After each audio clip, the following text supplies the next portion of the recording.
What if I told you a 13-year-old boy was abducted in broad daylight, just waiting for a bus on a major road, and that it took 8 long, agonizing years to even find his body? And here's the part of this story that just it shifts it from a tragedy into something so much more horrifying.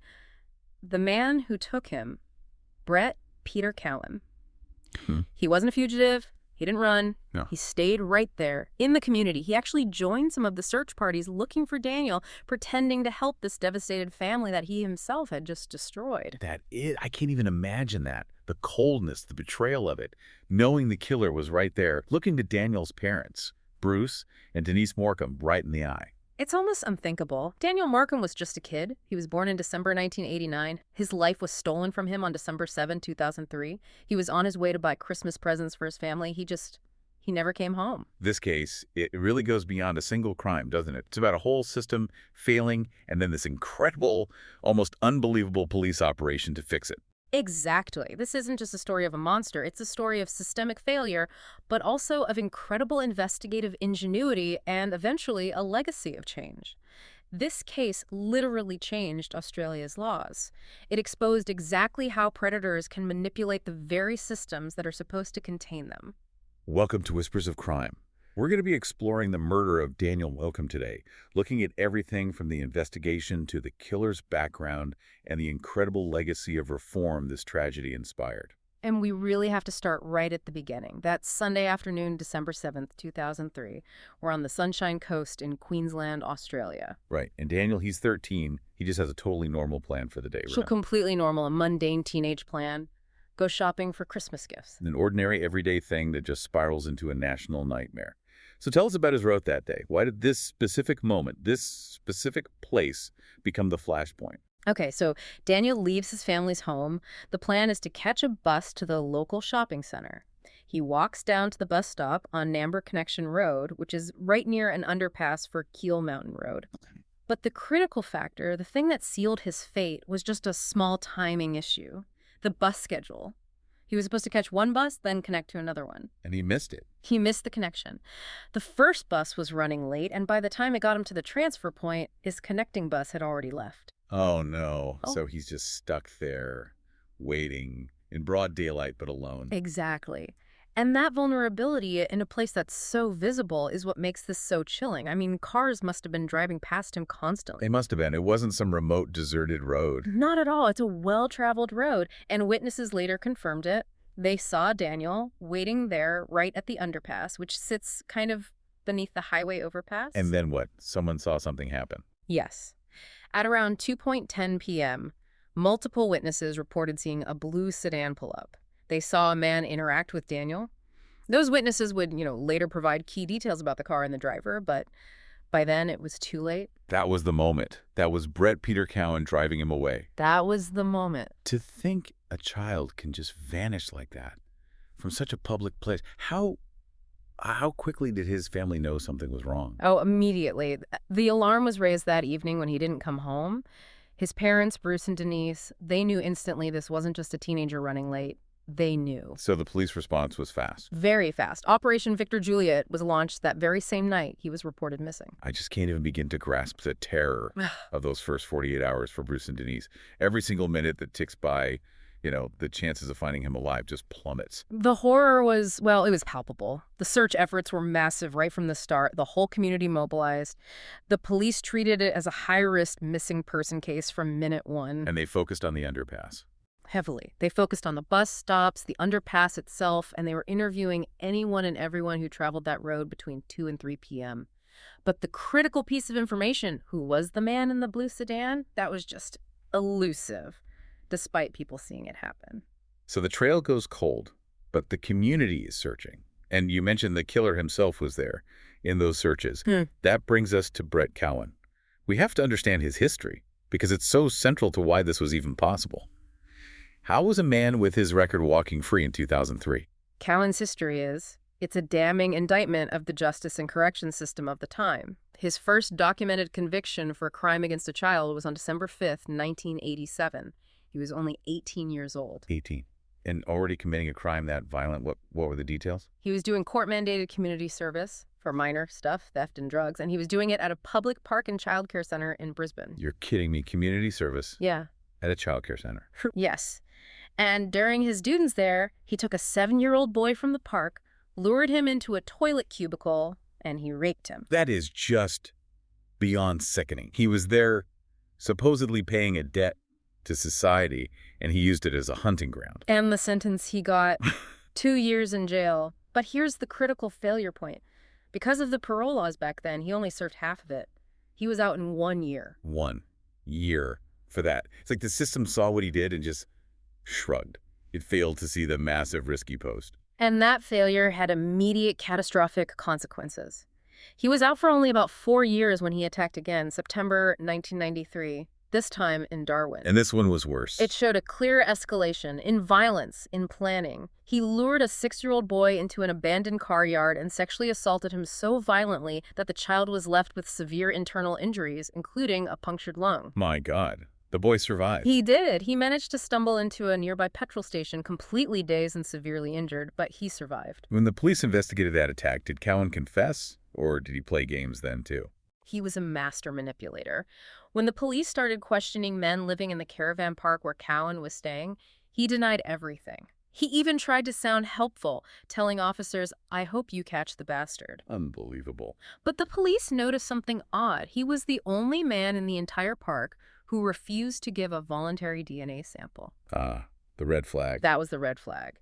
It made them run a full background check, which immediately brought up the 1987 conviction. Once they confronted him with his history, he finally confessed. And Daniel's mother, Denise, she spoke about this later, didn't she? Her outrage that this man was just repeatedly put back into the community. Absolutely. She said, and you can't blame her, that she just couldn't fathom how a known, repeat, high-risk child predator was just allowed to walk free in 2003. After the 93 conviction, he got 7 years, but again, he was out on parole, free to be on that road on that day. The question of whether Daniel's death could have been prevented is just. It hangs over everything. So with this history, the police must have had him on a list of suspects right away for Daniel's disappearance. He was a suspect. And this is where the early investigation failures become the most frustrating part of this whole story. Cowan was questioned twice and released early on. Twice. Why? If one of the officers thought he was a good suspect, why was he let go? Well, you're right. One of the first investigators on the case, Constable Ken King, he was immediately suspicious. He later testified that he saw Cowan as a red-hot suspect within just a few days of the abduction. So what did he see that others missed? Constable King saw all the red flags. Cowan ticked a lot of boxes, as he put it. He had a history of serious child sex offenses. He was known to frequent that specific area. He had a car, though King's notes mistakenly listed it as white, not blue, and most critically, he had a 45-minute gap in his alibi. A 45-minute hole. A hole right at the exact time Daniel vanished. That is infuriating. The pattern, the location, the alibi issue, the history. It was all there in the first week. So why didn't they lean on him harder? Why wasn't he the top priority? That failure is just devastating. The coronial inquest, which delivered its findings years later in 2019, was explicit about this. It found that police failed to sufficiently prioritize the investigation into this known offender. Why, though? Was it just incompetence? It seems to have been a failure of resources, coordination, maybe even a kind of institutional inertia. They were chasing other leads, which all turned out to be dead ends, and that took up crucial time and manpower. The result was that the strong early leads on Cowan just went cold. The case went cold. From 2003 to 2011. 8 years. I just want to sit with that for a second. 8 years. For Bruce and Denise, that was 8 years of fighting, of searching, of campaigning, never giving up, always knowing the man who took their son was still out there. And for the police, it was 8 years of mounting pressure. The Morcombes made sure this case was never forgotten. They were relentless. But the investigative reality was grim. They had zero physical evidence. Nothing to link Cowan to the abduction site, no body. He was their prime suspect, but they had nothing to take to trial. So they needed a confession. It was the only way. And that level of desperation is what led them to adopt one of the most controversial, complex, and high-risk covert strategies in the world, an operation developed in Canada called Mr. Big. Mr. Big. Okay, that sounds like something out of a movie. For anyone listening who isn't familiar with this, can you break down what this technique actually is? It's essentially a very sophisticated, long-term role-playing game. It's designed specifically for cold cases, usually murders, where there's no physical evidence.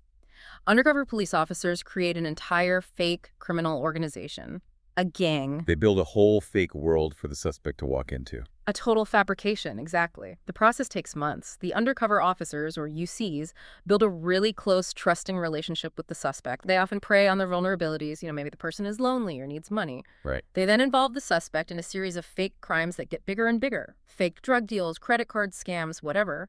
And the suspect gets paid well for it. It gives them money, a sense of success, and most importantly, a sense of belonging, social acceptance. That sounds incredibly manipulative. I mean, it borders on entrapment, doesn't it?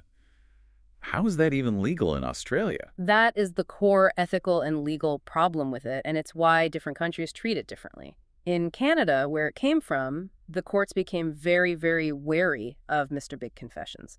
They saw a high risk of false confessions. A suspect might lie about a murder just to stay in the game. Exactly. To keep the money coming, to keep their new friends. There was a famous case, the Nelson Hart case, where a vulnerable suspect confessed under pressure, and it really forced Canada to limit how that evidence could be used. So the risk of convicting an innocent person is very real. But Australia decided to go a different route. Australia took a different path, yes. In a landmark case called R.V. Tufilo, the High Court of Australia ruled that evidence from Mr. Big operations is admissible. But, and this is a huge but, it comes with a critical test. Okay, what's the test? The confession's probative value, basically its reliability and its connection to the truth, has to outweigh any prejudicial effect. So, did the suspect provide details that only the real killer would know? In Daniel's case, the police were betting that Cowan would. The stakes for the police team were just astronomical. If Cowan confessed but didn't give them any corroborating details, the entire operation, 8 years of work, would have been for nothing. Everything would have collapsed. So let's get into the sting on Cowan. Operation Sunland. When did it start? How did they even approach him? It began in April 2011, nearly 8 years after Daniel disappeared. The patience here is just extraordinary. And it started so subtly. An undercover officer, using the name Paul Fitzsimmons, or Fissy, just happened to sit next to Cowan on a flight to Perth and befriended him. A chance encounter. Or what Cowan thought was a chance encounter. A door opening to a better life. Precisely. And over the next few months, that friendship deepened. Cowan was slowly brought into the fake gang. They started him on small tasks, and as he proved himself, the fake crimes got bigger. The payoffs got bigger. They were building not just trust, but a real sense of dependence. He started relying on the money and on the camaraderie. So what was the final move? The checkmate. What forced him to confess to the one crime they actually cared about? The team created a brilliant external pressure point. They arranged for Cowan to be served with a genuine police subpoena about his alibi in the Daniel Morcombe cold case. So the real police were closing in, at least from his perspective. Right. He denied everything to the actual authorities, of course. But the undercover team then used that subpoena as leverage. They told him, look, the heat is on you. The gang can make this go away, but our boss, Mr. Big, he needs to know the absolute truth. No surprises, no loose ends that could bring us all down. So the pitch was, confess the murder to us, the criminals, and we'll protect you from the police. He thought he was confessing to people who were above the law. That's the power of it. That's the hook. And that was the climax of the whole sting. In August 2011, in a hotel room at the Perth Hyatt, the officer playing Mr. Big sat him down. He assured Cowan they only wanted to help him, and Cowan bought it. Believing he was talking to a powerful crime boss who could protect him, he laid it all out. His full involvement in Daniel's abduction, the murder, everything. And it was all on tape. The entire confession was captured on video, a foundational piece of evidence they had waited 8 years for. The moment they had that recording, it must have been. I can't imagine the feeling. The 8 years of agony, finally, a path to a resolution. What happened right after? They moved instantly. Within hours of that confession, Cowan was arrested for the murder of Daniel Morcombe. And what was his reaction? When he realized his new best friends were all cops, was he shocked? Remorseful? Police who were there said his demeanor was disturbing. He was very composed, showed very little in the way of emotion. He wasn't sorry. He was just caught. And he seemed to accept it with that same cold calculation that defined him. He didn't even seem shocked he'd been tricked. The reports suggest it was more concern for himself than shock at the betrayal. But the confession itself provided the crucial next step. It wasn't just him saying, I did it. He gave them geographic details. He led police back to the exact area where the murder took place, the dense, difficult bushland in the Glasshouse Mountains. So he takes them to the location. Finally, after all this time, they know where Daniel is. But the Glasshouse Mountains are huge, right? Finding remains after 8 years in that kind of terrain must have still been a monumental task. Oh, it was an agonizing search. It began right after the arrest in August 2011. It involved specialized forensic teams, police divers, and more than 1,000 SES volunteers. For months, they were painstakingly scouring this thick bush and creek beds, often on their hands and knees, sifting through soil by hand. And did they find something right away, or was there a fear that after all this, they still might not find him? The first 4 days were fruitless. And you can just imagine the tension. They had staked everything on this confession. But then, on the 4th day, a breakthrough. They found a single globe shoe. A shoe? A shoe similar to the brand and size Daniel was wearing the day he disappeared. Wow, that one shoe. After 8 years. That's the proof. They knew they were in the right spot. It must have been such an emotional moment for the search teams. It was described as just this moment of profound sadness, but also absolute relief. It meant the confession was real. A few days after that, they found the matching left shoe. And the search? It then zeroed in. It concentrated on a specific creek bed a few kilometers away, which is where Cowan had confessed to dumping Daniel's clothes. And there, submerged in the water, caught in the roots of a fallen log, they found it. What did they find? Remnants of Daniel's underpants, his belt, and what were described as incredibly well-preserved shorts. The fact that they survived 8 years in those conditions was a miracle. That physical evidence on top of the video confession was building an overwhelming case. The shoes, the clothing, the confession, all of it finally coming together. What was the final definitive piece they needed? After 4 more weeks of that meticulous, hand-sifting search through the sand and undergrowth, Daniel's remains were finally found, and that provided the finality for his family. And on top of all that, forensic specialists managed to find Daniel's DNA inside Cowan's car, Sealing the entire chain of evidence, from the abduction right to the trial. Justice after 8 years was finally possible. And that brings us to the courtroom. The trial started at the Supreme Court of Queensland in Brisbane on February 10, 2014. The judge was Justice Roslyn Atkinson. Cowan was facing 3 charges: murder, indecently dealing with the child, and improperly dealing with a corpse. Okay, so he's got the video confession. They found the body because he told them where to look. He pleaded guilty, right? No, he pleaded not guilty to everything. You're kidding me. What was the defense? His defense team's strategy was to attack the Mr. Big confession. They argued it was false, that Cowan only said what he said because he was under immense pressure. They claimed he was coerced and that he lied about murdering a child just to get the lucrative money deal from the fake gang. So back to that core legal controversy of Mr. Big. Uh-huh. How did the prosecution prove the confession was real and not coerced? They relied entirely on corroboration. That's the key from that Terfula ruling. They brought in 116 witnesses, over 200 exhibits, and they showed the jury that the details Cowan gave in his confession, the specific location in the Glasshouse Mountains, the type of clothing, the timing, were all confirmed by the physical evidence they found. Details only the killer could know. Exactly. The shoes, the DNA, the shorts, and the creek bed, it all proved that the confession wasn't some desperate lie, it was the truth. And the jury saw that. They did. On March 13, 2014, they found Brett Peter Cowan guilty of all 3 charges. The next day, Justice Atkinson sentenced him to life in prison. The minimum non-parole period is 20 years, so he could technically be eligible in 2031. 20 years minimum. That doesn't feel like enough. But I remember Justice Atkinson said something very powerful, didn't she? A warning, almost. She delivered an extraordinarily strong statement aimed directly at any future parole board. She called Cowan a convincing, plausible, and adaptable liar. And then she looked at him and put it right on the record. I don't think you should be released in 20 years' time. She wanted his manipulative nature permanently noted. Wow. That's a judge expressing what the entire country was feeling. Did Cowan try to appeal? Oh, he fought it relentlessly. He appealed to the Queensland Court of Appeal in 2015, arguing the confession shouldn't have been allowed. That was dismissed. He then took it all the way to the High Court of Australia, which also dismissed it in 2024. He has exhausted every legal avenue now. So he's in prison for good. Now, we have to talk about what happened to him once he was inside.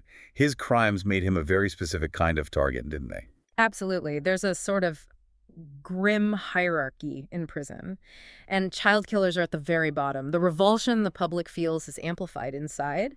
The Hmm. sources say he was marked as bash on sight from the moment he was on remand. He was in constant danger. And he was attacked, right, multiple times. Yes. The most notorious attack was in August 2016. An inmate named Adam Paul Davidson poured a bucket of boiling water over Cowan's head. It's a brutal prison attack they call a hot shower, and then hit him with the bucket. And did the attacker say why he did it? He was completely open about it. He told the officers it was a vigilante act on behalf of Daniel Morcombe. Cowan got burns over 15% of his body. It just highlights the reality that for a crime like this, there's an internal violent justice system inside the prison walls. This entire case is just filled with so much pain, but the story doesn't end there. Daniel's parents, Bruce and Denise, what they did next is just remarkable. They turned all of that grief into a force for good. They are an extraordinary example of strength. In 2005, just 2 years after Daniel vanished, and long before they had any answers, they established the Daniel Morcombe Foundation. And what's the mission of the foundation? It's simple and powerful, keeping kids safe. It works across 3 areas. First is education, teaching kids about personal safety, both in the real world and online. Second is supporting parents and carers. And third is direct assistance, providing counseling for young victims of crime. And they have the Day for Daniel, right? That's become a huge national event. It's massive now. Every year on the last Friday in October, everyone is encouraged to wear red Daniel's favorite color and participate in child safety awareness. In 2024, over 2 million people took part. It ensures Daniel's story is never just a tragedy from the past, but a living, constant lesson in child safety. They also pushed for massive legal changes. Daniel's Law. Yeah. It tackles the very loophole that allowed Cowan to keep offending. What does it do? Daniel's Law is probably their most powerful legacy. It's all about transparency and stopping predators from hiding. In Queensland, it created the state's first public register for certain child sex offenders who breach their supervision orders. So if a known predator breaks their parole, their information becomes public. Exactly. But the most groundbreaking part is the right to ask scheme. This allows a parent or a guardian to formally ask police if a specific person who has unsupervised access to their child, like a new partner, a sports coach, a neighbor, has a history of sexual offending against children. That's a huge amount of power for parents. Yeah. But I can also see how it could be misused for vigilantism. Are there safeguards? Absolutely. That was a major concern. The law created 3 new offenses to punish anyone who misuses that information, who uses it for harassment or vigilantism. It's designed strictly as a protection tool, managed carefully by the police. And is this law just in Queensland or is it spreading? The Morcombes are campaigning tirelessly to make it national. They argue, correctly, that if it's only in one state, offenders will just move. And they're making progress. Tasmania is adopting similar laws in 2025, bringing Australia one step closer to a unified national system. It's incredible how much they've achieved. But let's circle back for a moment to the police. Did the Queensland Police Service formally acknowledge the failures from 2003? Was there any structural change to make sure that 8-year delay never happens again? Yes, the coronial inquest demanded it. In response, the QPS amended its operational procedures manual in 2020. There's now a new rule. What's the rule? If a homicide or a high-risk missing person case remains unsolved for 12 months, an independent review must be launched. It has to be done by experienced investigators from outside the original team. It's designed to bring in fresh eyes and prevent the kind of tunnel vision that let the Cowan lead go cold for so long. A story of terrible loss, but also of incredible persistence. From the family, from the police who ran that sting, they turned this personal tragedy into a national framework of protection. It really is the ultimate story of justice delayed but finally served, fueled by that brilliant, risky police work and the absolute unwavering strength of the Morcombe family. They made sure Daniel's story would protect other children for generations to come. Thinking about the methods used to finally catch Cowan, that Mr. Big operation, it really leaves you with a difficult question, one the Australian High Court had to grapple with. And it's something for you to think about. Given the extreme psychological manipulation, the financial pressure involved, methods that in other countries might get a conviction thrown out, what level of manipulation is acceptable to catch a predator like Cowan? Especially when the result is finding the victim and securing a conviction that is backed up piece by physical evidence. It's a profound ethical balancing act, isn't it? The need for justice for Daniel weighed against the fundamental risks of entrapment. The Morcombe case set the precedent in Australia. It confirmed that when a confession is proven true by evidence only the killer could know, the ends were seen by the courts to justify the very controversial means. Don't miss out. Subscribe to Whispers of Crime on YouTube and follow us on Apple Podcasts, Spotify, iHeartRadio, Spreaker, and all major podcast platforms. Like and comment on this episode to help us reach more people who need to hear Daniel's story. And please listen to our previous episodes for more cases like this. Thank you for joining us.